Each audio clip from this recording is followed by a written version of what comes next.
Alright everyone, we're going to be talking about the Boston Tea Party for a second to start off this event. So, some background. The Parliament, the British Parliament, had passed the Tea Act in May of 1773, which essentially gave British companies, most notably the East India Company, the right to be able to import anything within the empire duty-free, but only British companies got to have this right. So, when the East India Company brought in their tea, they didn't have to pay any duties on it, but, say, Holland or France or any of those other places did. So, these colonists were kind of mad at that, because they knew what the British were doing. They were trying to start a monopoly on tea in the colonies, and they weren't for it. So, they had banded together in Boston and said, no, we're not going to let any new tea come in with this act.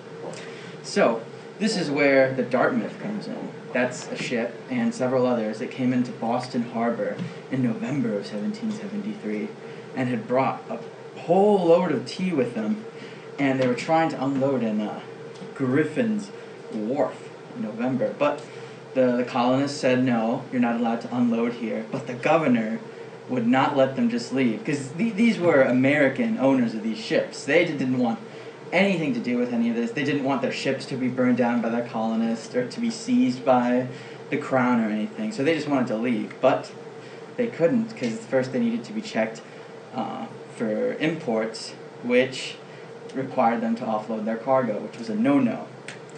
So, what happened eventually was in December 16th of 1773, there was this big meeting with all the colonists, all the Bostonians, with the radical Sons of Liberty pushing them forward to chant phrases like, "Hurrah for Griffin's Wharf," and "Boston Harbor, a teapot tonight."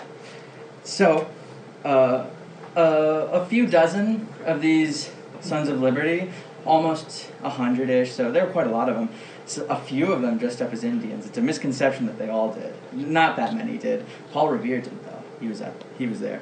They rowed over to the ships at the harbor, and they threw overboard 90,000 pounds of tea, which would be equivalent to about $1 million in today's currency.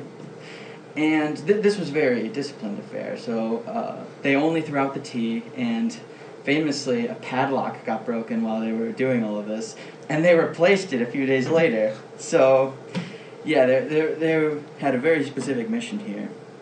And the reaction from the British, they fired the governor, Governor Hutchinson, because he couldn't keep it contained. They passed the Coercive Acts, which here are known as the Intolerable Acts, and led to the creation of the First Continental Congress, because they wanted to reel in these crazy Bostonians from causing too much trouble.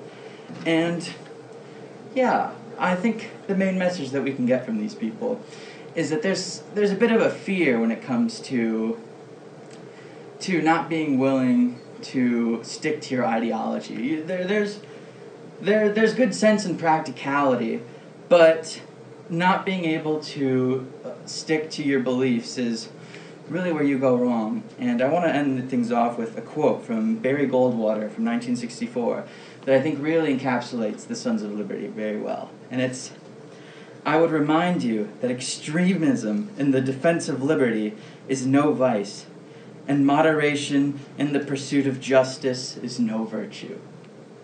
Thank you, everyone.